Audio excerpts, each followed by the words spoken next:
Welcome to another episode of Tander Chats, and as usual, with me is Jed.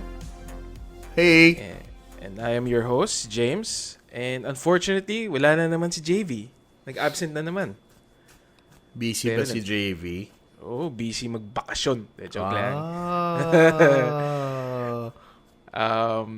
So since wala si JV, pumili na lang kami ng ibang topic that medyong fit, hindi naman fit, pero medyong pasok sa amin ni Jed. Our main episode for today would be about yung perspective namin from both being gamers and makers or game developers. Some little context lang, no? Kami ni Jed, partners kami in a mobile game development studio, no, located here in the Philippines. And we've been making games since ilang years na ba tayo? Four na daw eh. So Four? what? 2015? Tagal naman. Yeah, I guess so. Oh. Parang tanda ko na talaga. Mabilis ang panahon ngayon, napansin ko eh. Oo nga. Mabilis lumipas. Oo nga. Yeah.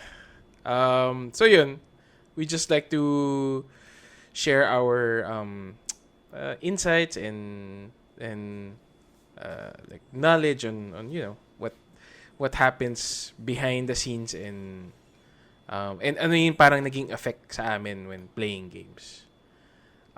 Pero before we go to the topic, no, let's talk about what we're playing. Since last week of this recording, kakatapos na ng Steam sale. Ikaw, Jed, ano bang nadali mo sa Steam sale? Well, let me think. Ano ba mga malaki nung wishlist ko eh. And you know, they had that Grand Prix thing na bibigyan pa raw ni Gabe ng free games from your wishlist. Wala naman ako nakuha kasi pig yung pinili ko na team tas sobrang talo eh. Anyway, yan. Ano tuloy ako. Na-distract ako. Hindi ka kasi nag-Team Corgi. Oo nga, everyone went Team Corgi. Tapos eto naman ako, gusto ko maiba. Tapos talo. Wala akong wishlist games. That's what you get. We got Deep Rock Galactic. Oh yeah, that co-op game. Yeah. Space Dwarves. Tama. How do you find it? Deep Rock Galactic. Ganda. I really like it. It's been out for a year, still in early access yata, no? As far as I remember. And I don't know what it was like when it was new, pero ang ganda na niya ngayon, even if it's still in early access. Lots of content, very good gunplay. Oo nga eh. I think yung mga bagong weapons, medyong bagong feature, medyong bagong addition lang siya. I think it was added this year. Yeah. Nakita ko nga, no, every class now has an alternate weapon that you can unlock. Although I've never tried any of the new weapons yet. Di pa ako umabot dun. Tama. I was worried initially, no, na parang, you're given like a set, basically set, default weapons. No, not default, but preset weapons na. Although you have a choice of 2 weapons, pero akala ko it would be boring in the long run. Pero parang hindi naman. Parang iba kasi yung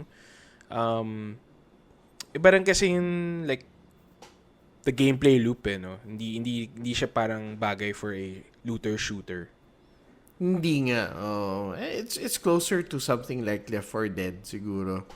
Na may objective and you go in, you have to do it. And wala yung wala yung enjoyment dun sa, I guess dun sa novelty of new stuff to try, new weapons. It's more of an exploration thing. Map reading. Yeah. Oo nga.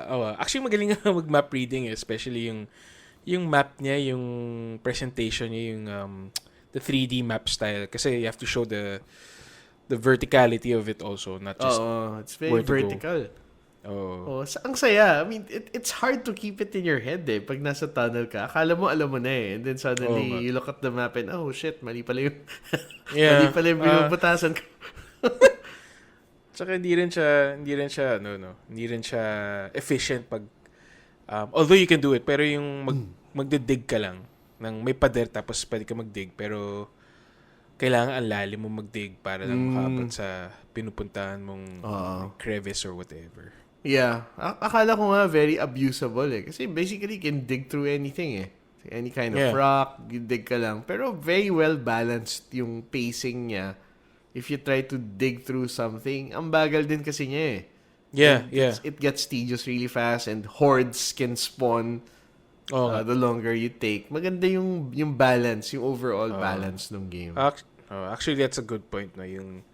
Yung balance of the digging and exploration. Yeah.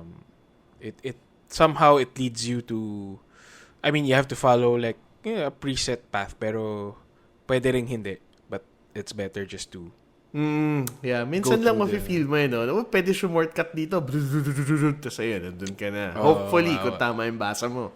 Oo nga. Tapos randomly spawn pa yung mga, yung mga hinahuntingan nating minerals, yung kailangan kunin.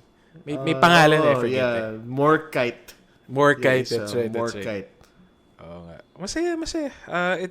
Ibang class. It mixes all the good things from the older games. Like Left 4 Dead, has a bit of Minecraft, has a bit of Killing shooting, Floor din. Killing Floor. Persistent leveling up. Yeah, you're right. Tama. It mixes all those things together into one solid product. Okay siya. Oo. Especially early access pa. Oo nga eh. Hindi ko nga alam. Hindi natin sinubukan earlier. I guess it wasn't attractive when you just look at it. Hindi ganun ka-cool tingnan eh. Para siyang low-poly game. Oo nga. Nata-turn off nga ako sa screenshots eh. Pero pag gumagalaw na, iba rin pala. Oo nga. You forget about the low-poly eh. Once you're actually fighting the bugs and stuff. Hindi yun yung nai-imagine ko. Yeah. And tsaka rin, yung nga early access, kaya siguro nata-turn off tayo dati. Yeah, probably. Maganda lang yung maganda yung reception and they've continued supporting the game. Medyo na-feel ko naman yung confidence na, sige, try natin. Tapos, buti na lang, maganda pala. Oo nga, tama. The free content, free updates, and yun, may depth na yung game on currently, right now, on its current form. Kaya, sulit. Ayun, Deep Rock, ano pang binili mo, Jed, sa sale? Well, ano pa nga ba? Kasi the big one was Hitman 2 eh. But I also got Planet Coaster. Kasi yung tagal ko nang minamata. Oo nga pala. Kamusta naman si Planet Coaster? Okay, so a few weeks ago, nag-sale din yung Parkitect, which is another theme park management building sim. And binili ko rin yun. So now I have both of them. And for anyone old enough who to remember Roller Coaster Tycoon, the original ones yung isometric, nagawa ka ng roller coaster. All of these games are trying to recapture that magic. Nagkaroon ng time sobrang successful those games 1 and 2. Yeah. Roller Coaster Tycoon. Oo, tapos parang out of nowhere pa sumipot Whoa, what is this? Sobrang ganda nito. And ang tagal kong nilaro. Like hours and hours and hours and I saw these new games. Okay. They both capture different things from the experience. Specifically, itong Planet Coaster, it's less of a sim or less of a business sim and more of a creative tool. Okay. Meron siyang parang story or mission mode but it doesn't really challenge you. Sabihin lang sa'yo, build these rides and attract 800 guests and ang dami-dami mong pera. You can just look at your park kasi sobrang ganda niya. So hindi siya parang theme park na yun nga, you have to manage the operations and everything. Yeah, hindi masyado It's there, but they didn't focus on making it challenging enough, I guess. Okay. Parang hindi mo feel na nalilimit ka ng budget mo when you make decisions. Feeling mo lang, I have so much money, sige, gawa ka ng bagong roller coaster. And wala rin parang, minsan dati naiipit ka na, I want to make this new thing pero wala na akong pera, I have to take out a loan and then I have to take it slow because I have to pay it back over 12 months. Wala na, tinanggal na. Pero real life. Okay. If you like, just making stuff that looks nice, looking at the crowds, riding your creations, and just obsessing over tiny details of your decorations, yung mga ganun. Ang dami niyang pwedeng gawin para kang gumagamit ng 3D program sa sobrang detail niya. Okay. Yeah, I guess you have to be in some kind of mood to appreciate the game. Kasi usually I'm in it for the management stuff, yung mga ganyan. Oo nga. Creative, hindi po siya mag-drawing ka na lang, di ba?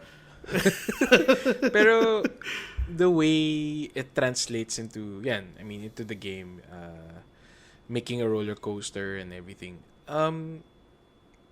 Pwede ka bang pumili ng mga themes or like types of rails or pwede malagyan ng tubig or something? Yeah, pwede lahat yun. Ang daming pwedeng gawin. Ang dami niyang options. Okay, one thing I appreciate is if you do like the mission mode, you have to research the improvements. So, sa start, you can only build 2 kinds of roller coasters and you have to research. So, you put money in research. Basically, waiting lang naman yon. Okay. So, you don't get overwhelmed right away. Kasi I tried the sandbox mode. Sobrang dami niyang roller coasters. Yeah, you have the water stuff and you have the one where you dangle your legs and the one that corkscrews. Yung mga ganyan. Okay. Oh, maganda siya. Yun lang. Pagtsagaan mo lang talaga. Kasi if you just play it na, gusto ko ng business sim, parang, wala lang. You end up with generic stuff. So it's not for the business sim but more of creating rides, I guess. So wait, how does the game judge also on like how fun the ride that you made? May parang yes, meron din eh. They take the G-forces at every turn. Yung kung gaano ka naaalog yung tao when you go over a bump. Okay. Mga ganun eh. It's interesting actually the way they talk about how the coasters are built. And then ano ba? Parang pag sobrang G-forces ba, like do people pass out or sumusuka ba sila? Susuka sila and then word gets around tapos sasabihin ng iba, that's too intense for me. Ayoko sumakay dyan. So it has to be just right yung intensity niya. Okay. Cool. Yung Parkitect naman, ano ba yung major difference niya? Parkitect is the more of a tycoon game so talaga. Parang theme park nga. Yeah. It has the same low poly style as Deep Rock Galactic. Yung sharp edges lahat, low poly, very nice looking. It doesn't hold a candle to Planet Coaster when it comes to presentation. Pero yung details of managing the park, mas na-appreciate ko in Parkitect. So less parang creative stuff on Parkitect but more business sim. Yeah. And I think it's also a bit more technical pagdating dun sa mga roller coaster. They even teach you na parang lateral G's feel worse than vertical G's. Mga ganun eh. So it's okay to bump them up and down pero if you bang them left and right, they won't like it so much. Okay. Astig eh. Yeah, very cool. Buti naman, parang may revival. Kasi favorite ko din dati yung theme park. Di ba? Theme park. Sobra sa'yo. Tagal na nun. Sobra. Ano tapos, ba? DOS pa yata yung theme park eh. Tama. DOS. Grade school pa nga ako. Yan, grade school, DOS. Oh boy. Yeah. Lumalabas na talaga ang pagka-Tanders. Tapos, naalala ko nga sa theme park, ewan ko kung facto, pero if you put like a food stall near like a roller coaster, parang mas more likely yata sumusuka yung mga tao. Oo yata eh. I think it tracks the person pag bagong kain siya. Siguro ganun, no? Ganun siguro. Kaya pansin ko sa roller coaster ko, ang daming suka, tapos kailangan ko na mas madaming janitor kasi makalat eh. Ganun diba sa Parkitect? Di ko pa napapansin. Kasi na-anticipate ko na kagad naglagay ako ng banyo, nag-hire ako ng janitor. Pero feeling ko ganun din eh. I'm pretty sure. Kasi dati sa Roller Coaster Tycoon, it was the same way. Okay. So if they could have done it 20 years ago, I bet it's easily doable with these new games. Yun. Weird lang. Okay. Sige, how about your Hitman 2 last minute purchase mo? Yun, tayo may last minute purchase tayo, alam ko eh. And yun, during the 24-hour countdown to yung final. 3-hour countdown na lang pala. Gabi Wow, na. wow, wow. 3 hours to go. Sige na nga, bibili na ako ng Hitman 2. Yeah. It's so good. Buti na lang, kahit na medyo mahal siya. Okay. It's... Wait, how many percent off was it? Ano nga ba? It was, I think, 60% off. Okay. Kasi, Hitman 2, ah? Yeah, Hitman 2. Sobrang mahal niya without the discount. Na if you get the package with the DLC, it's like 3,000 plus yata, like 4,000. So okay. it got down to like 1.8. Okay. And there's so much content, grabe. Especially if you have Hitman 1. Okay. You can pretty much play the entirety of both games within Hitman 2. It's like a Left 4 Dead 2 situation that they ported over all the content from the previous game with all the new improvements. So, masaya pa rin even if you've played through the old missions because you have a lot of new features going on. Okay. Tapos and then you get the full Hitman 2 story. So, more missions na naman, more locations. And these are really big locations na na-amaze ako at the scale that they managed to get to. Yeah, per location, per map. Per map. So, you mentioned, no, there was a port of Hitman 1 maps to Hitman 2. Yeah. Malaking difference ba ang those games, 1 and 2? Hindi rin naman. Most of the gameplay is the same. Wala sila masyadong pinalitan. They just added some things like, I think may rendering improvements. And certain features, like mirrors now work. So people can see your reflection if you're sneaking up to them. Okay. Hindi lang pala mirrors, no? Kahit glass. Some kinds of glass will reflect. Hirap naman. So pag may may tao sa opisina nakatingin sa bintana niya, yan makikita ka pa. Wow, parang palabas ka sa likod niya. Medyo dramatic nga. Natakot ko na nga yung sarili ko eh. Nakita ko reflection ko, kala ko kalaban eh. So may mga ganun, no? Okay, cool. And some little improvements lang. Pag nahuli ka ng security camera, they have this little picture-in-picture thing now. Dati wala yun. Parating na yung mga guards? Kita mo sila or something? Kita mo lang yung point of view ng camera. So, nakunan ka. Mas pag gumagalaw din siya dun sa loob ng picture-in-picture. Nakakatawa. Okay, shit. Okay. Stig. And then, so in total, how many maps are there? Including the first, from the first game? Well, the first game had 6. Hitman 2 also has 6. And then the Hitman 2 DLC adds 2 more. So that's like 14. 14 maps. Really big maps, ha? Like if you do a mission one way, chances are you won't see half of it. Oo nga eh. Yan yung thing niya, no? Parang it encourages you to keep playing and looking for the different ways on how to go about assassinating your target. Yeah. And you won't really get the whole perspective on the situation until you come back and do it a different way. Okay. Kasi there are some story beats that only reveal themselves eh. Pag ginawa mo to, nag-disguise ka, kinausap mo siya. Okay. I was gonna ask parang what is what are the other incentives of replaying the game? So I guess it's a story part. May story rin siya. Ganun na. May story rin siya. And I like how it's up to you to piece it all together. If you're just rushing through the game, pwede naman eh. Pero chances are, when you get to the end, di mo masyado ma-appreciate because you don't really know what's going on. So if you go back and redo everything, and like really learn your targets, sino ba sila, ano ba ginagawa nila, sino mga kalaban nila, yung ganun ba? Mas maganda yung experience niya. I think I like it because it's something that's unique to a game structure. Hindi mo siya pwede gawin with a movie or a TV show or a book. Oo nga.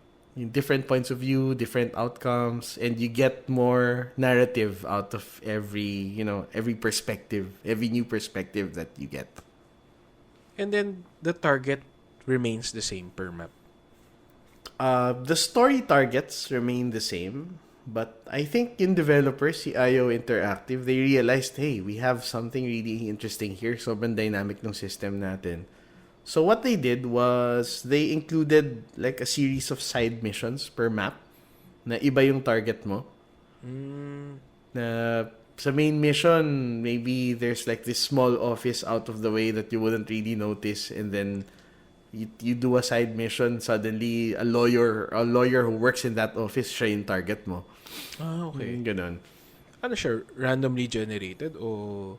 Hindi rin. They crafted everything. Tapos how do you go about the side missions? Basta puntahan mo lang, ikaw na bahala. Ano siya, you just select it from a menu. So, i-confirm mo lang sino ba yung target mo for this mission, and then go, they drop you in there. Pipili ka, where do you insert, anong suot mo, anong dala mo. Okay. Galing. Hitman. Matagal na hindi nag-Hitman. The last Hitman I played was the one yung they remade the old maps or the old games. Yeah, matagal na yan. Mga key points of the old games. Hitman Contracts. Yun yung last Hitman ko pa. That was a good one. Actually, I enjoyed it. Yan, parang finally nahanap na nila what makes their game good. Dati medyo alanganin eh. Oo nga eh. Parang, well, kasi at that time, Hitman 1, sobrang unique siya kasi siya lang eh. Oo nga. And tama. I think because Assassin's Creed came out, medyo doon naging comparison, and for some reason, lumalamang si Assassin's Creed. So, buti na lang, itong si Hitman found its own thing. Yeah. I like the style. Uniquely Hitman na talaga siya ngayon. Tapos siya pa rin, no, yung kalbo, si... Yan, siya pa rin. Agent 47. May callbacks pa nga all the way to the first game eh. I appreciate it. So, they continued the story. Yeah. Like from the first Hitman. Tuloy pa rin. It's not a reboot. Weird naman kasi parang nalaman ko na parang clone siya, di ba? Of like some experiment. Tapos yung agency niya, gusto rin siya patayin dati. Tapos... So ngayon okay na, batay na sila lahat. Okay na naman. Iba na naman ang kalaban natin. Grabe. Parang ano pala to, Fast and the Furious. Medyo ganyan. Medyo okay. Pwede na gawa ng sine, kaso ginawa na ng sine. Oo nga, dalawang sine, di ba? Dalawa pa. Tapos, dalawang pangit pa. Pangit pa. Sayang. Oo nga. Ay, nako. Sige, ayun, ako naman. Well, speaking of Assassin's Creed, I bought Assassin's Creed Odyssey. Kasi, sabi nga naman daw nila, kasi I bought Origins like a year before, last year. Okay. And, hindi ko siya nagustuhan, ang Origins. I only placed like 4 hours into the game. Pero every time I play, parang gusto ko na mag-quit kaagad. Di ko nga alam bakit eh. Pero I feel, well, doing some reflection, I feel it. It's more of the setting. And now that I played Odyssey also now, I guess yung major comparison ng Odyssey and Origins is that at the beginning, the character building, the main, your character, mas maganda ang character building sa Odyssey.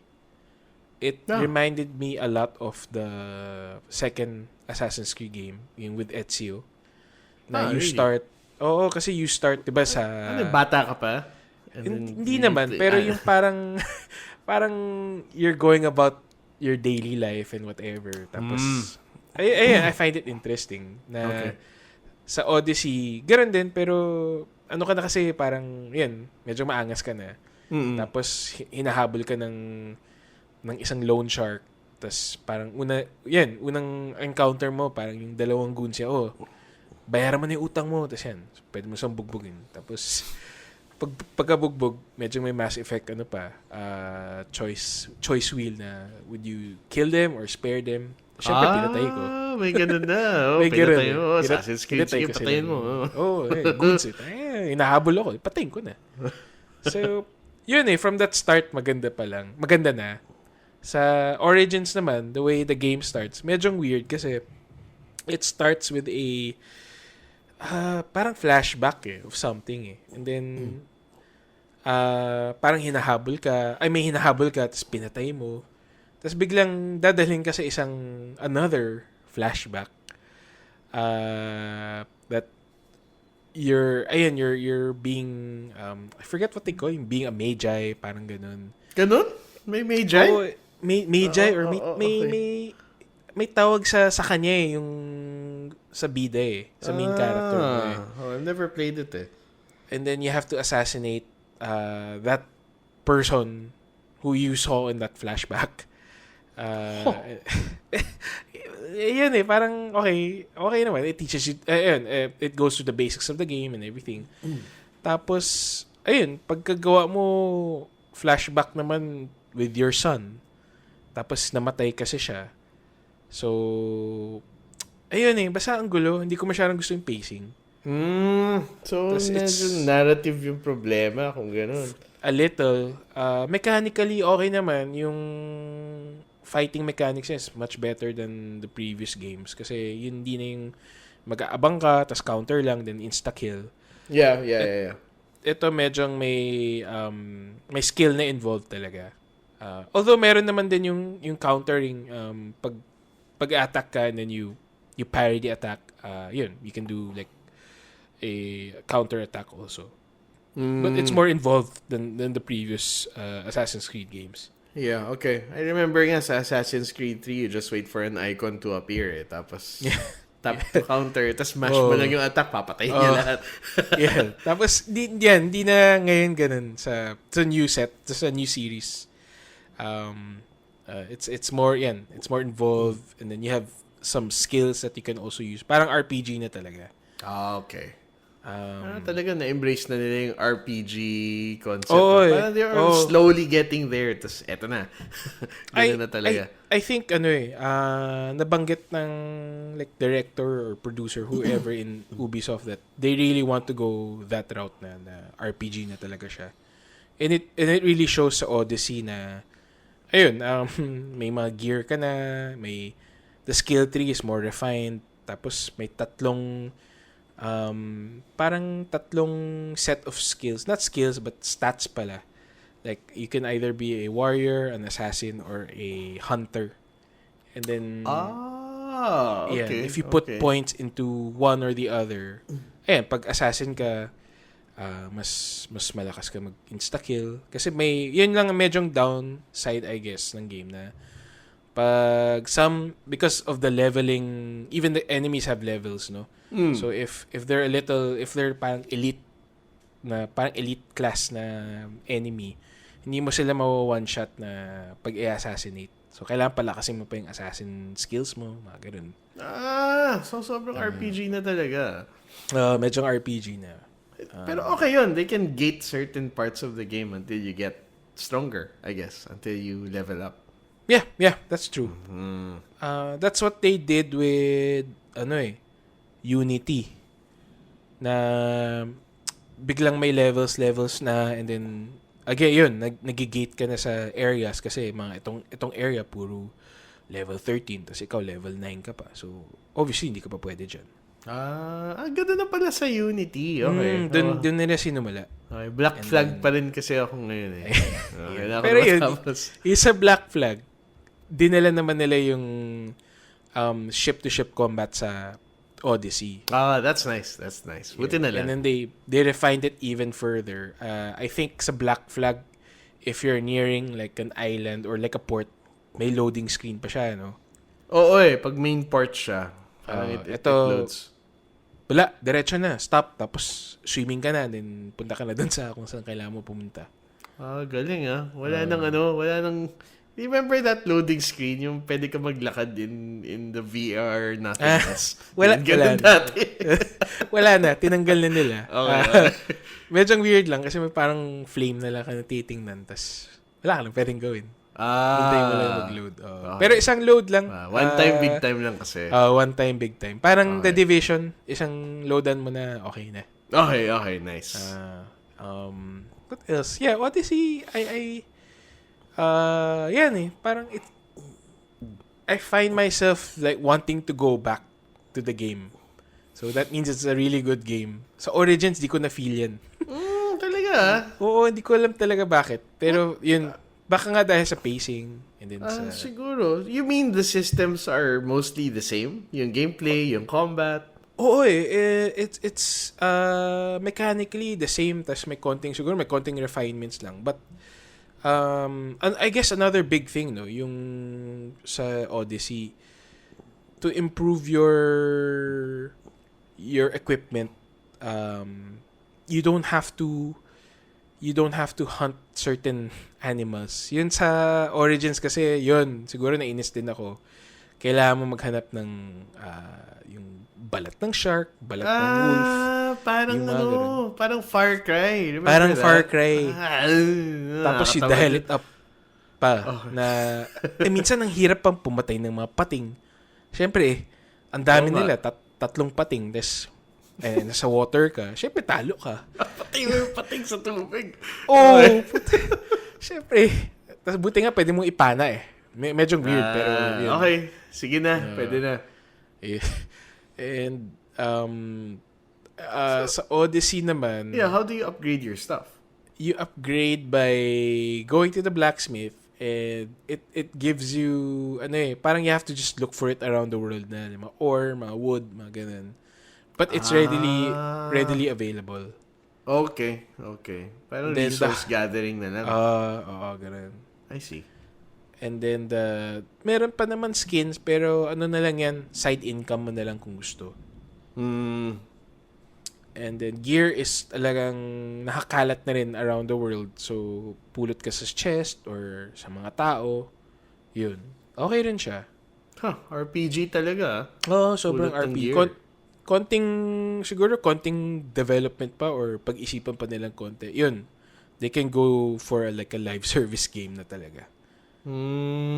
Okay.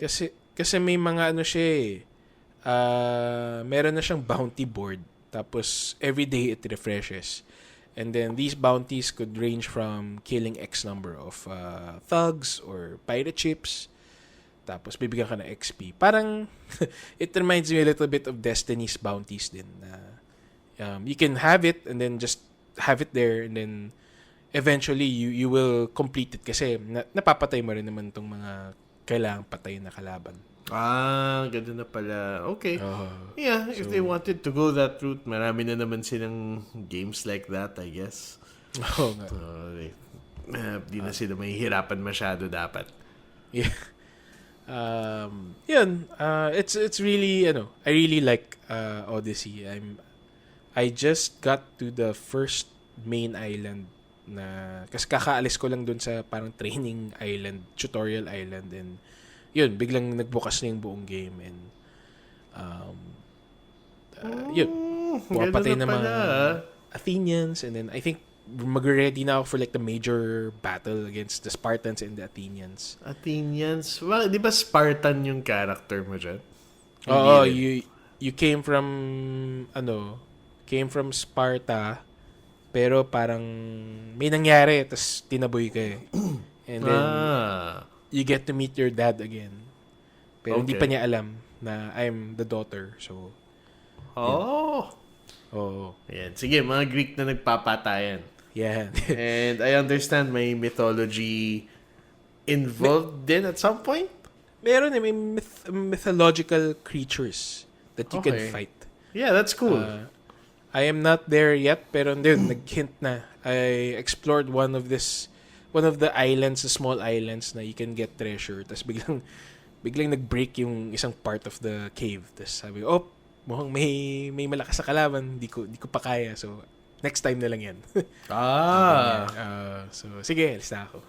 Yes, interesting I would like to play something like that. Open world na action, adventure, RPG in a classical Greek setting.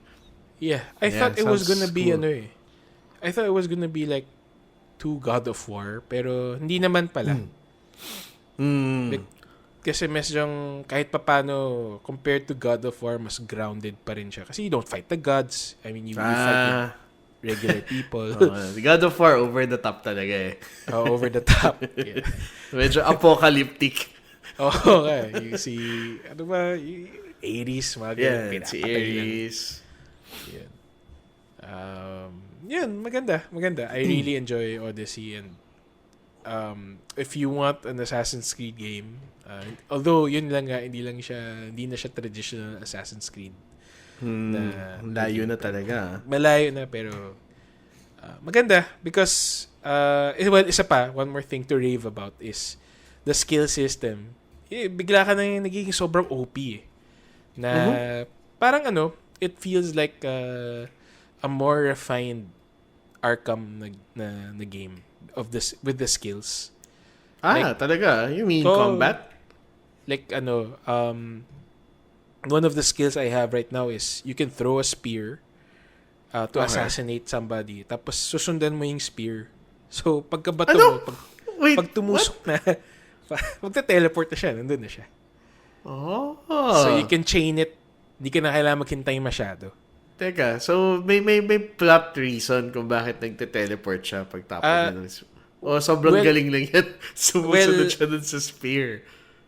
Sana may explanation kasi hindi pa nila pinag-uusapan kung bakit meron kang yung Spear of Leonidas. Okay.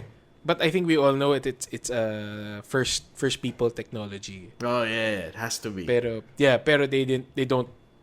they haven't expounded on what it is yet. But you can unlock the skill that does that. So cool. May parang magic powers ka rin pala dyan. Meron eh. Ganda nga eh na okay pa kasi like in Arkham, you can build up your meter by parrying successfully or avoiding the attack or doing combos. So you can fill up that bar and then activate the skill, ko-consume niya yung bar. Oh, nice. So but may incentive for skillful play. Exactly. The kicker there is lang you can only assign 4 skills on your on the face buttons of the controller. Oh, okay. So, yun, may konting decision making. May loadout ka pala. May loadout. Meron nga din loadouts in the game. You like presets? Presets, so you can choose, you can change. Kasi may mga may mga equipment that gives plus to assassin, plus to warrior. So kung saan ka nagfo-focus, yun. I guess you can mix and match. Parang Diablo. Medyo. Pwede na nga maging looter shooter or looter RPG game na to eh. Okay siya. Nice. So, kaya pala magandang reception ng mga tao dito. Oo nga. Very nice. Sana lang, since I'm very early in the game, sana hindi pa honeymoon stage na, I guess kasi major criticism ng game na medyo paulit-ulit na siya. Pero, ngayon pa lang kasi, parang, engganyo ako mag-clear ng mga side quest, kasi sarap pumatay ng mga Athenians around the island eh. Going around and then silently killing them. Maganda yung the way, the whole thing, the whole package. Oh, that's the combat, assassination, and everything. Oh, well, maganda na na-incentivize ka to complete all of these open world tasks just because it feels good to do. Yeah. Hindi yung gusto mo lang punuin. Gusto ko 100% tong island na to. So, sige, pilitin ko na lang. Exactly. So, okay. yeah. The last game that did this to me was Spider-Man. Medyo ganun din, no? Medyo ganun eh. Cut up the map, tapos pwede mo ma-100% yung iba-ibang sections. But yeah, it all felt fun. Kaya okay lang. You just needed to put in the time. Yeah. Para ma-100% siya. Okay, nice. Yeah, exactly. Ayan, bala ko rin makaabot dyan eventually after I finish playing through, Wag na. May Rogue pa ako. Assassin's Creed Rogue. Wag na. Unity, the British one. Syndicate. Tapos yan, Origin. Oo nga, paano yung mga side Sige, games, side scroll? Yung China. Meron na ako ng China. I got it free from some humble bundle. Ewan ko ba. Yan. Sige. India. Sige, Russia. Sige, tatapusin ko na Black Flag. Maybe in 5 years. Grabe. Odyssey na ako. Oo nga. Ay, okay. Yun, so that's Assassin's Creed. Nice. Sige, I guess it's time to go to our main topic naman, no?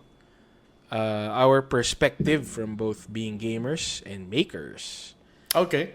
So, wow, medyo malaking context na yung naset natin for being gamers. Oo nga eh. Sana being game makers naman. Medyo legit din. Sige. Okay, so from making games, no? Are there things that you've noticed that you haven't noticed before when we started game development? Like mga small things or like yung mga kahit mga sa graphics, sa visuals, mga napapansin mo na hindi mo nakikita dati. Yeah. Meron din naman, no? Especially if you sweat through it and then suddenly makikita mo ganyan. Mostly talagang mga small things lang because sa mga bigger budget games talagang what you see is what you get. Talagang bombastic na big budget production. But there are things that you get to appreciate after going through the process yourself. I think para sa akin yung biggest thing dyan is offering the player options on how to play. Some games are very granular with that. Like being able to turn on and off mga HUD elements or just being able to customize your keybinds, something that we take for granted pero pag gagawa pala kayo ng game, ang hassle naman yan. Bibigyan mo pa ng options yung player. Gusto ko ganito yung paglaro mo because it's the way I wrote the game. Diba? Yung implementation no? Oo. And you have to account for all of these things na if you make this a toggle, we have to make a menu for it. Shit, gagawa ka pa ng menu. Nakakatamad naman yan. You're right. Things like that. So, a lot of things escalate whenever you want to add something that's not in the plan. Yeah. You give your players more choice even if it's not part of the main loop. And boom, extra work kagad yun. Yeah, even the example of just adding keybinds. Iba yung usapan once you implement, sige na-implement. Pero itetest mo pa yan kung tama ba yung implementation. Yeah, that's right. Tsaka ano ba yung effect niya with the whole game itself, with the whole product. Minsan yun, nagkakaleche-leche after adding this small feature. Akala mo small lang, pero yun, laking impact pala sa game. Oo. Minsan di mo rin alam It really astonishes me, the degree of customization that some games offer the player. Yeah. Kasi added work talaga siya and it's something I never realized before. Yeah.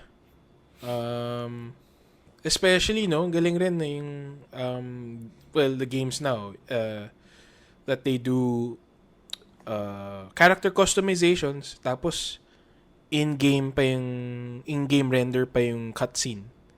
Oo nga. Tama.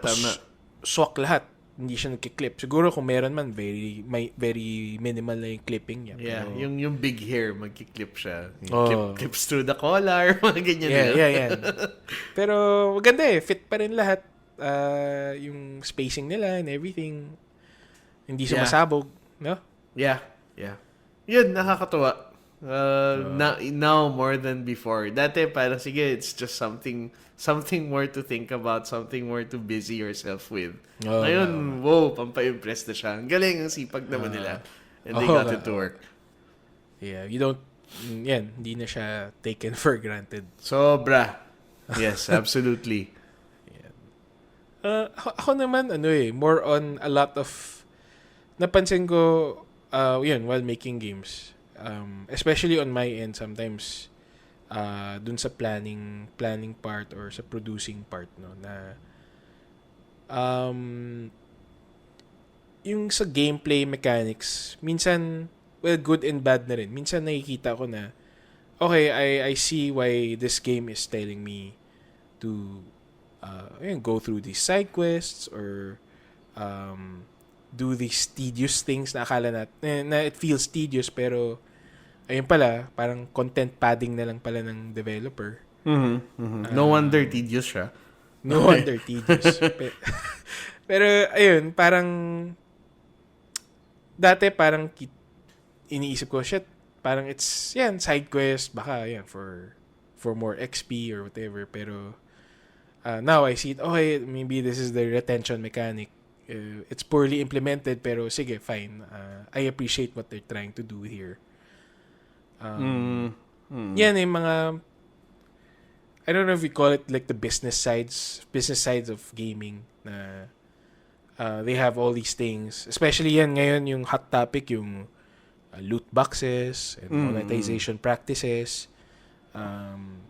Yun parang may weird psychology na to it na you want this skin, you want this piece of weapon that looks good and china-chase talaga ng tao just for the sake of engagement or retention in session time. Yun. Okay. In terms of loot boxes naman, I see how people put value in that. Especially if, kunyari, sa Overwatch, you like the character, you like the design, you're willing to pay $5 or ewan ko kung magkano na ngayon ng loot box just for an extra chance to get that. I don't see anything wrong with that. Voluntary naman kasi. I think the whole process though, that whole thing of deciding how much padding, for example, or how much loot box mechanics you want to put into the game, medyo delicate siya, no? Na you still have to create value for the player, but you have to maximize your profits. Okay. Or ano yung kaya mong kitain from this thing without making it look like sobrang pineperahan mo lang sila. And, the way I see it, the way for them to see na hindi mo lang sila pineperahan is bigyan mo naman ng value yung nakuha nila dun sa binabayad nila. Even if it's just something that they perceive as value themselves. Oh, it's a fine, very, very delicate balancing act. Oo. Yan din, no? Sobrang galing if they get it right. Tapos pag hindi nila nakuha, sobrang halata na ngayon. Oo nga. Ayun, it's especially if a game, yung mga free-to-play na Battle Royale games. Okay. I think what about them? Fortnite did I guess a good job na providing value at the same time very engaging pa yung gameplay. You don't need to spend anything pero the kids now parang gusto nila puro V-Bucks for that skin. Actually, I haven't played enough Fortnite. Saan ba sila kumikita dyan? Yun, yung cosmetic items. Talagang sa cosmetics? Cosmetics lang. You don't really need to pay anything. Kasi, the weapons and everything are randomly generated across the world. Every time you play. No? You don't unlock anything gameplay-wise. I see. Pero baka nga din, na lang to peer pressure na lang. Baka rin. Everyone's playing it. Tapos makiuso. Alam mo naman yung mga bata, well, I guess siguro tayo, yung equivalent nun, yung payabangan ng rubber shoes. Oo, siguro nga, no? Ako may Reebok pump. Siyempre, gusto ko rin. I mean, kaklase ko may Reebok pump. Tapos ako gusto ko rin. So, napabili ako ng Reebok pump. Tatapatan niya yung Reebok pump niya. I guess ngayon, yung the equivalent is yan. Having enough V-Bucks to buy that epic skin or whatever. Yun lang. Yeah, it works. And it makes a lot of money. Nako, kung bata lang yan, kawawa lang yung parents. Pero, pag parents ka na, tas ang kulit pa ng anak mo, V-Bucks, magkano lang? $5. Kesa naman rubber shoes dati, magkano rin yung match. Sa bagay, kawawa din yung parents. Diba? Pumunta sa Reebok pump yung pera nila. So, it's the same thing. Same thing, $5. It's like, what's $5 to like a parent, diba? Well, kung ikaw lang yung tatay, isipin mo lang siguro, di naman niya masusuot sa paa niya yan. Ewan ko ba? But yun, I guess, yun it's nice to be both. I mean, even though we make mobile games, it's nice that we're we're on both sides, and I guess I tend to appreciate the whatever game I'm playing more, be it a mobile game, be it an indie game, or like a triple A game. Yeah. Mm, You get Mas more perspective talaga. exactly, yeah, that's the word I was looking for. More perspective, and then you get to fairly understand the motives behind certain mechanics or certain things that they do with the game. Yes, correct. Medyo nakaka-enhance nga ng experience kasi something that most people might perceive as a cheap cash grab, hindi siya automatically evil sa mata mo eh. If you see the reasoning behind it, or Oo nga. if 'di ba? Nakikita mo bakit nila gagawin to? Na okay, may reason naman pala para dito. Hindi naman sila like mustache twirling Mr. Moneybags ano lang up in their penthouse Ay, office. it's weird lang, I guess, mga gamers kasi sometimes pagpasok sa business sense medyong nawawala yun. That they don't think that okay, all these things have a cost, have a monetary cost. And these studios are also businesses. So they need to recoup the expenses.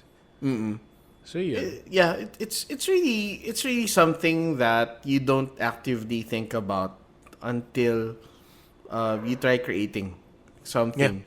Anything naman that we digest in like for entertainment. Manood ka ng sine, manood ka ng TV show, you listen to a song. Lots of money went into that sa production, and not just the talent that you're watching or you're listening to. Ang daming pinagdadaanan. And madaming gears that have to oh, that's right. yeah. Okay. Sige. So with that perspective, no, are you more forgiving if a game ships with a lot of bugs or minsan kulang sa content? Yeah, I thought about this kasi binasa ko yung talking points natin, no. I have to say no. Hindi ko pa rin mo forgive. Kasi you have to think about the experience eh. And you have to think about how the player is going to what their reception is going to be to your content. And there's one thing, no, naively kulang yung content mo because you thought the gameplay was good enough. Sige, fine, baka magiging mas forgiving ako doon kasi sobrang na-excite ka lang as a creator. Pero yung, sige, okay lang yan, sira tong ganito, let's just push it out kasi kailangan na. Kasi may deadline tayo, we have to make up for something. There's really no excuse for that. Especially kung halata siya sobra. Yeah, and especially if this, the game came from a triple A or like a large studio, may QA teams yan eh. Parang hirap naman isipin na paano pinalapas ng QA to. Oo, yun mas lalo na. Parang, tapos if it's a bug that's game-breaking, well, sige, medyong game-breaking or balance-breaking, hirap naman isipin na the producers let this slide. Kasi wala, hindi lang nila nalaman. Oo nga. Yeah, that's true. But I guess may special cases lang, no? Hindi ko lang masabi, hindi ako makabigyan ng example ngayon. But I guess may special cases where you see where they tried to cut corners and maybe I would think that's fine. Okay. But most times kasi that you see a lack, like a glaring lack of content or like a really stupid bug, parang nangyari lang because I guess they overreached. Meron silang may level of content or I know not content, may gameplay mechanics silang tinatry ma-achieve or may dinagdag sila or just something in the plan that they weren't equipped to handle pero pinilit pa rin tas may nasira tuloy. Parang ganun eh. Wala, sorry na lang. Mali yung plano nyo eh. That's how I see it. Sana inulit na lang. Pero yun, hirap din. Oo. Hirap din ulitin. No? Wala, nag-overstep lang talaga. Oo nga. So, sorry. Shit happens. Oo nga.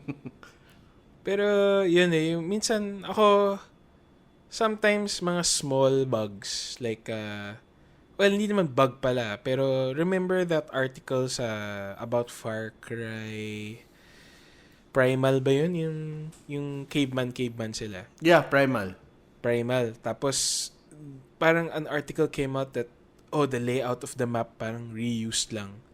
Talaga? Or, parang ganun na basta they recycled like the map layout or some things about the map. Okay. Tas ako naman parang in my opinion, for me, okay na rin sa akin kasi I understand na there's cost nga, and if they could recycle it, why not? Ubisoft lang nga sila, but cost is cost, money is money for me.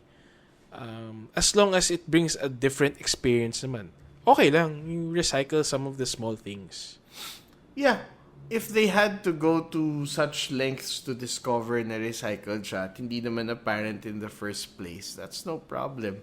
You see recycled animations in games everywhere, and hindi naman nagte-take from the experience. It's just wise. Yeah. Yun the more time you can save in production, the better, obviously. As long as di rin nasa-sacrifice yung experience that you're trying to bring. If it's like a new game, syempre, hindi mo pwedeng totally cut and paste, copy-paste lang yung panibagong game sequel mo. Yeah, that's right. Kung ganun, like, specifically recycled content, that's a good example. Like, recycled assets. Yan, di ako masyado nagagalit sa ganyan eh. Kung inappropriate lang, siguro. Like, kung sobrang halata na pinilit lang. Pero usually, it's okay. And sobrang na-astonish ako when the studio goes above and beyond. Like, ito exage na example kasi it's Rockstar eh.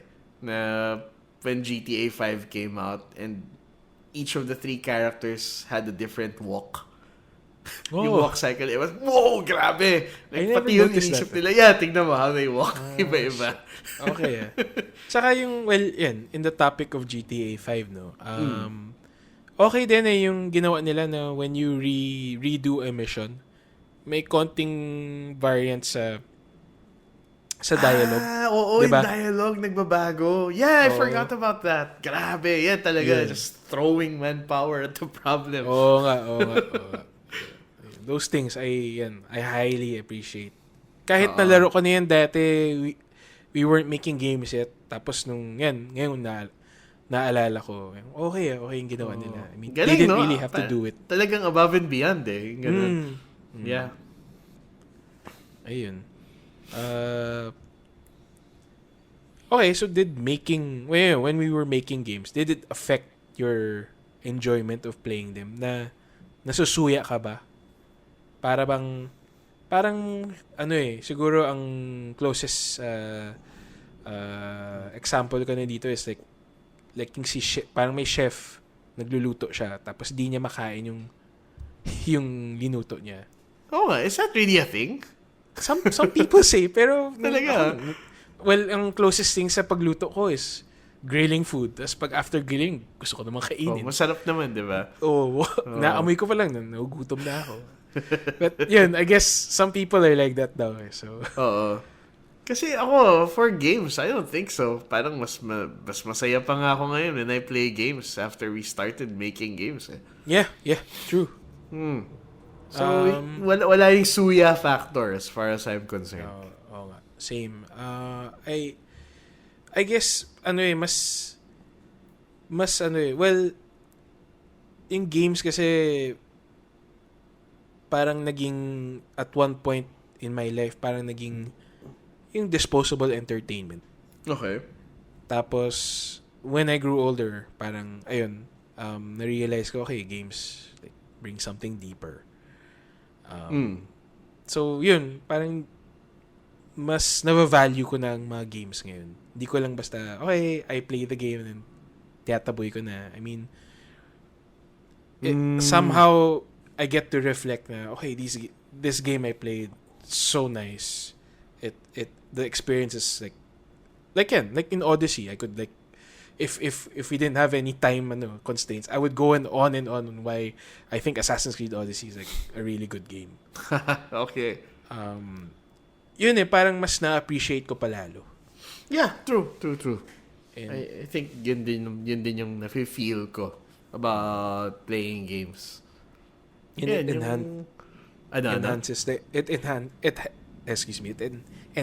the enjoyment of the game. Yeah. Diba? Sobra. Even like old games, ako mahilig ako maglaro ng mga luma. And it really astonishes me now the things that those people thought of back in 1991, 1992.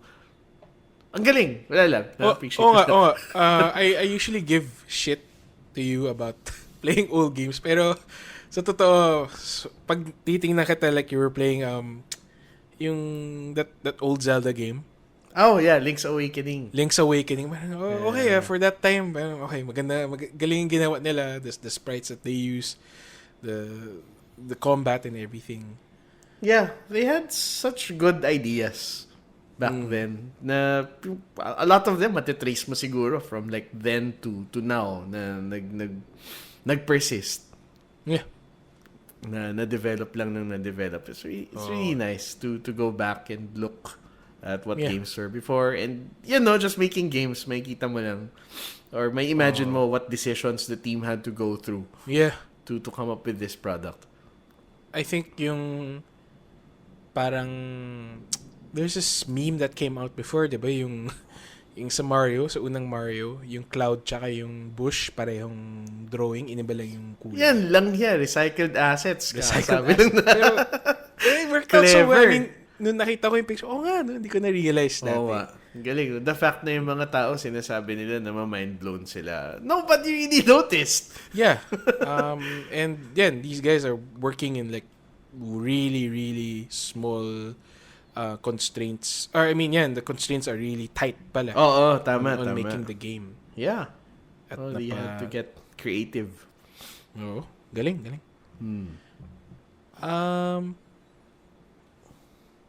So, linagay mo pala dito sa talking point natin. Roles in game development beyond developer, artist, and game designer.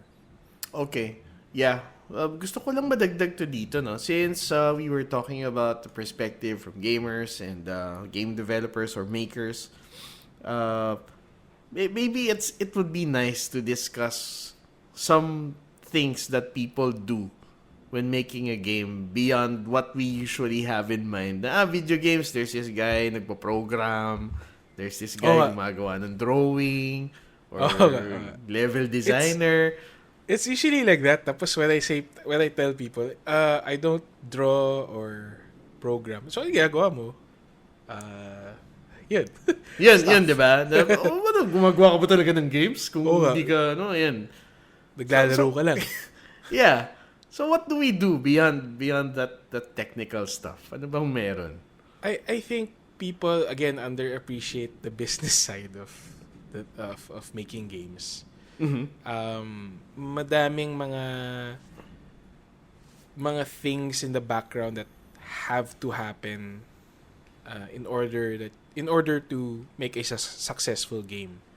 One of them would be managing the project. Okay. Yeah. Syempre, having the idea starts, no? Pero once you have that idea, syempre, kailangan mo patakbuhin yung project and how to go about that. Yun. Medyo na-appreciate ko yung the things that have to go into. Hindi lang yung it's not just like, okay, you have these tasks or whatever. Pero, madaming things that go about day to day. Decisions that have to be made every day. Tapos, hindi mo pa alam, yung nakakatakot lang dyan is, ito bang decision mo, would it sway heavily on the final product or will it impact the final product in a positive or a negative way? Yeah. Those are the considerations that you have to make when you're managing a project or being a producer for a game. Okay. Well, medyo mahirap, no? Like, yan, project manager. Kasi, it's both things at once. It's micro and macro. You have to see the whole project, but you have to look at the day-to-day progress of the project. You're looking at things that most of the other people in your team can afford to focus on like a tiny part of it lang. And you have to look at the whole thing. Tama. Plus, so, sobrang unsung hero kaya ng mga project manager. Wala akong kilalang project manager in the game industry na, wow, sobrang galing niya, di ba? Tama. It's always the like either the musician, the artist, the cover artist, or the director, but never the people in between. Yes, that's right. Yun. Pero masaya naman being a producer. It's just nerve-wracking sometimes na shit. How do you get this game together? Tapos your prototypes or your daily builds parang shit, okay ba talaga to? Baka the final outcome di rin maganda.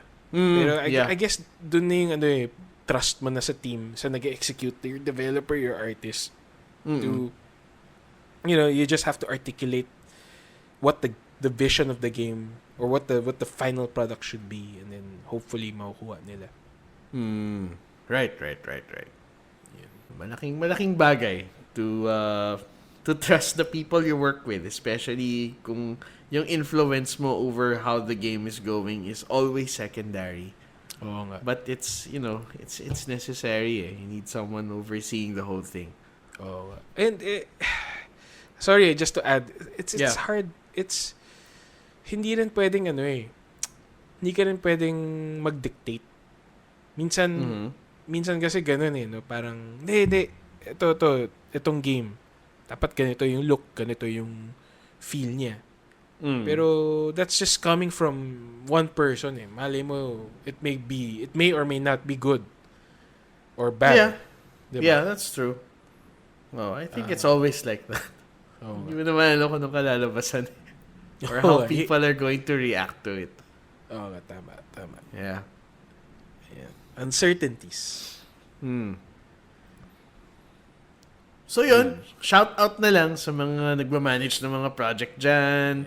And associated na rin with that yung mga nagpapatest ng game, mga nagpapa-QA, and all sorts of other roles that escape me right now. Yeah, pero yun, there's a lot of a lot of different skills that coming into play. I mean, and the QA, quality assurance. Those are, again, another set of unsung heroes. Yeah, no. Ang hirap ng trabaho nila that every time like a build comes, you have to test it, try to break it. Kita ko tinatadtad yung mga button. Yeah. It's beyond playing it normally. You try to break the game. It's parang I think it's another game in itself no? Medyo, yeah, if you like that sort of thing. And then you have to like know how to reproduce something. Yun. Kaya mo ko siya consistent, di ba? Oo nga. Tapos yung balancing pa ng game, ibang usapan pa yan. Yeah. Testing, and then going back, looking at the data, understanding it, balancing. Ang dami talaga. Madami talaga. I won't say it's not fun, but it's a lot of different things. Pero yun, let's maybe talk about the technical aspect naman na on making games. Yan, being an artist, being a developer. And ikaw, Jed, you're both na Medyo saludo nga ako sa'yo Parang kaya mo na mag-program, kaya mo ba mag-do the art? Tinutunan na lang para malaman kung ano nangyayari. So, how does one go about starting into making games? Oh, okay. Well, I think we're in a very good time now because there are so many tools that we can use to make games, and these are free tools pa. So, like Unity, everyone's yung indie community, everyone's using Unity, diba? And anyone can just go to the website and download Unity and start working. And maganda na nga yung Unity ngayon. They have tutorials to get you up and running. Yeah. I think before I talk about the skills, maybe you have to get into the right mindset talaga. Na I want to put in the time to learn how to make games because I'm sure someone else has said it before, but it takes a lot of dedication to stick to it. Hindi pwede yung sinubukan mo lang isang araw and then, wow, gusto ko to, I'm gonna do this for the rest of my life. Pagising mo kinabukasan, fuck this shit, di ba? Ayoko na, yun, it's too much work, natamad na ako. Ayoko na. Yun no, you have to really decide for yourself. Yeah, I have to stick to this. I wanna learn this thing that's right now maybe very nebulous, very frustrating, very hard to grasp. I mean, iba yung iba yung nagsasabi. Kasi it doesn't automatically equate that you love playing games. You also will love making it. Oo. Iba rin yung napapasukan mo when, excuse me, when you're making video games. Yeah. It's a different, it's a different state of mind, no? And yun lang. Yeah, just like with any other career that you want to get into, just go into it, be serious about it. Eh, kung hobby-hobby lang, okay lang, but take the work seriously. Like, if you want to make a good thing, di ba? Ayusin mo yung gawa mo and take the time to learn how to do it right. That's right. If I wanted to be specific, I actually can talk about the programmers kasi hindi ko alam how do they break into the industry. Wala, apply ka lang siya. I don't know. Yung magandang tip, I guess, no, from, sa atin,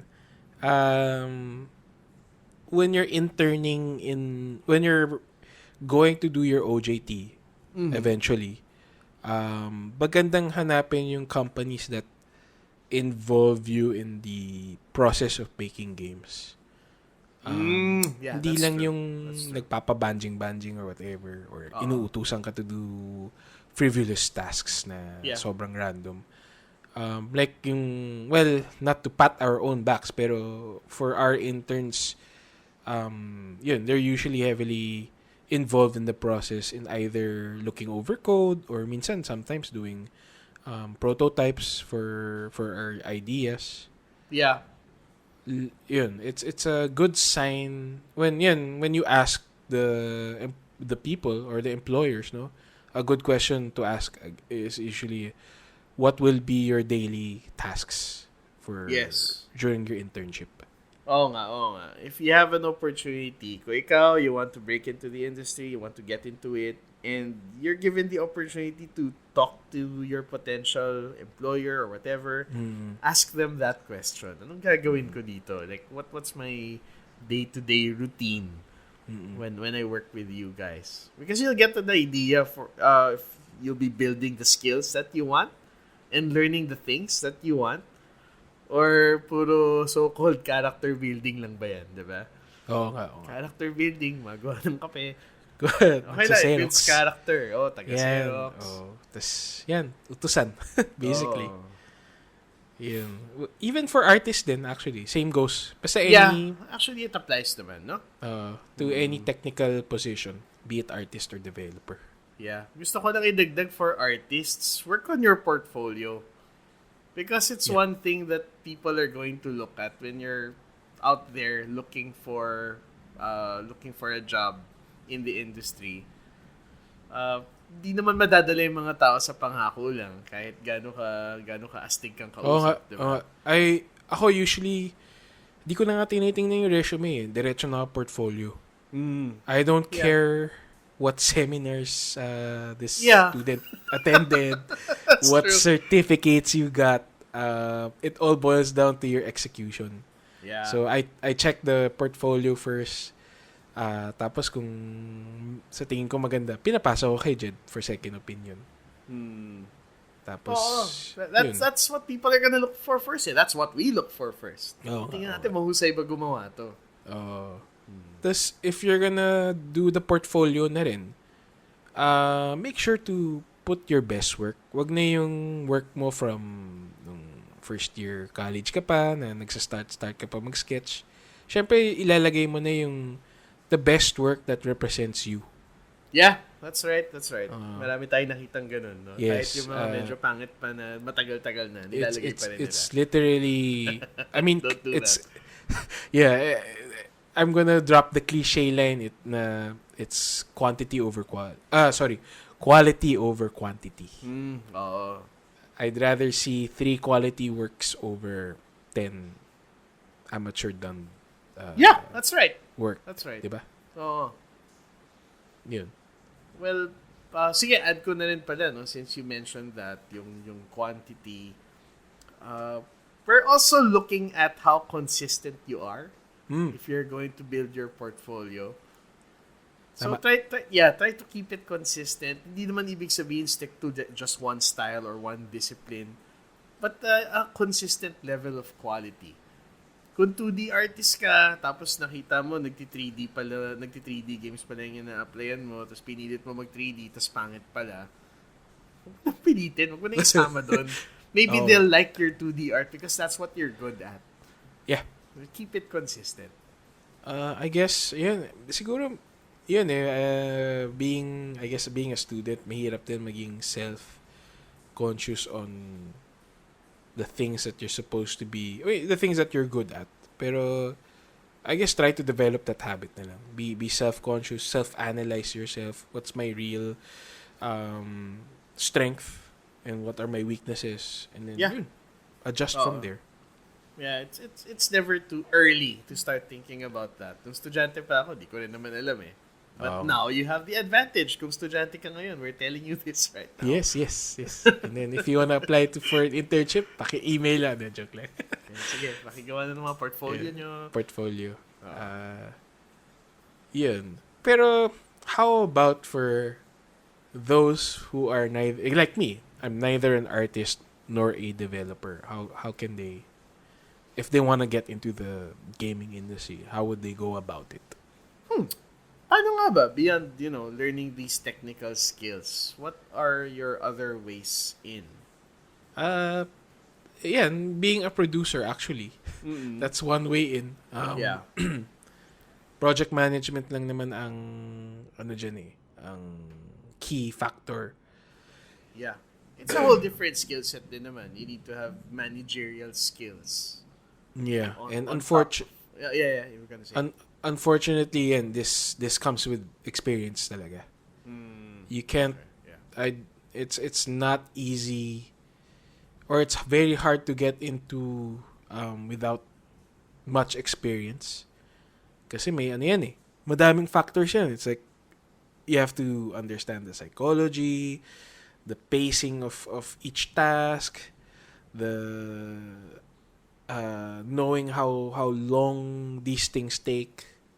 Yun lang talaga yung mahirap, no? You have to be able to know a lot of things from experience. Or usually you get it from experience. Yes, you learn from experience. And siguro if being a student, no, maganda na take the initiative, lead the project, monitor the project, and understand na start taking notes on, okay, like the small things na mag-i-implement tayo nitong feature, how long does it take, kahit hindi ikaw yung gagawa, kahit ibang tao. Yeah, tapos, that's right. Ganun lang. Medyo rare yung estudyante na nag-enjoy maging group leader, I think. Oo nga. Well, it also depends on what you're pursuing or what you're studying. Yeah. But in a lot of technical or creative, courses, people would rather work alone because they know what they can do. Pero you're missing out on other skills that you could have been developing if you work with other people. Oo nga. And if you're, I guess, employed and looking for career change, being a project manager, implementing kahit mga small things that you implement around your workplace, and if you have experience with that will help. Although syempre may advantage pa rin of understanding the technicalities of developing a game. Maybe one exercise to go about is to try doing a tutorial sa Unity to just understand what goes about making that tutorial or making that small game. I think if you're the sort of person who can get things done like, kahit sa ibang industry, sa opisina mo, you can initiate something and get it done with some people. So, yun na yung malaking hurdle that you have to get over. Yeah, Like, that's true. learning the technical stuff, you can just go online and try some tutorials tulad ng sabi mo, James. Oo nga. It's not that hard to pursue as long as you have that skill Yeah. to begin with. Yeah. True. Mm. And one, I guess, for any position involved, no, artist, developer, producer, designer, malaking bagay is to develop the habit of articulating on why games, well, kahit ano lang, kahit why you like the game, from the core mechanics, the visuals, and how they all come together. Creating that habit lang of articulating why it's good, why it's bad. Hindi lang yung, okay, I played this, pangit to. Kasi wala lang. Hindi ko lang feel. Yeah, absolutely. Yun. Or maganda to kasi type ko lang. Wala, patay tayo dyan. You need to go beyond. You have to develop that habit of articulating na these things are nice. These things are bad because XYZ. Yeah. Another thing to start doing today. Yes. I think a lot of YouTubers do it din rin na kahit mga retrospectives ng games or yan, when they review the games, usually they are very subjective na. Oo nga. They like this feature kasi they blah blah blah. Yan, maganda ring i-pattern out of. Pero because their formats tend to be shorter. So right. they don't really expound on why these features are good. Pero it's a nice benchmark to start with, and then try to expound them on yourselves. Even like writing them, write a small blog post na kahit di mo na ipapublish, sa'yo lang. Oo. Ganun yeah, lang. that's true. Just answer that question, why? Yun lang naman. Tama. Ayun. So, ang dami nating tips, no? Buti pa mga kabataan ngayon. Pag gusto nila nang gumawa ng video games, madali lang. I mean, hindi ko alam eh. Would you have imagined like 20 years ago na magiging trabaho mo to, Jed? Oo nga. Hindi. Diba? Alam ko magiging piloto ako eh. Wow, talaga. Piloto. Kaso pangit yung eyesight ko, hindi pala. Yeah. Pwede naman palasik. Oo nga naman. Sige, pwede pa. The dream is still alive. Pero yan, it's suntok ko sa buwan lang dati na 20, 30 years ago, I would have think that I'm able to make games. Yeah. And people are enrolling in courses for making games today. Exactly. Oo nga. And who knows what's next. Yeah. Yun na. Oo nga. Major industry na rin kasi. Yeah. Ayun. So, making games, our perspective. So, what would you say? Making video games, is it fun? Is it scary?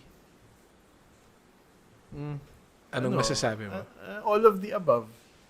All Fun naman siya. Scary naman. Exhausting. Challenging. Tama. Rewarding. Lahat na naman sasabi mo na dyan. Para ka lang naglaro ng video game, no? Oo. Tama. So, life is a video game. Yung kiliti sa utak mo, it's the same thing. Oo nga, actually. Sige. I guess that's it. Let's wrap up the show na. Any last words, Jed? For being a game developer. Parang ang dami na nating last words kanina eh. Last words. Do this, do that. Dapat ganito, huwag mo kalimutan. Sige, advice na lang. Since we had a lot of pointers for everyone. Play something that's more than 10 years old. And try to see what made it good. Tama. Yeah. Try to appreciate. That's a good tip. Yeah, what limits people were working with back then. And imagine nyo, if they could do it now, boom, sobrang galing, diba? So try something like that. Oo nga. Dude, will the remasters count? Hindi! Ayoko! Gusto ko luma talaga. Yung luma talaga. Oh, luma. Kung wala talaga, sige, remaster na lang. Pero luma muna. Luma na lang. Tama. Sige. Oh, that's a good tip. And I would like to close with that. Sige. So with that, thank you for listening to this episode. If you want to send us an email, if you guys have questions on whatever, on game development, or send in some comments, email them at tanderchats@gmail.com. Nasa Facebook din kami, facebook.com/tanderchats. Leave a message, like our posts or whatever. We're always there to answer any questions or feedback and comments. And yun, sige. Thank you for listening to the show. Till next time. Bye-bye. Thank you. Bye-bye.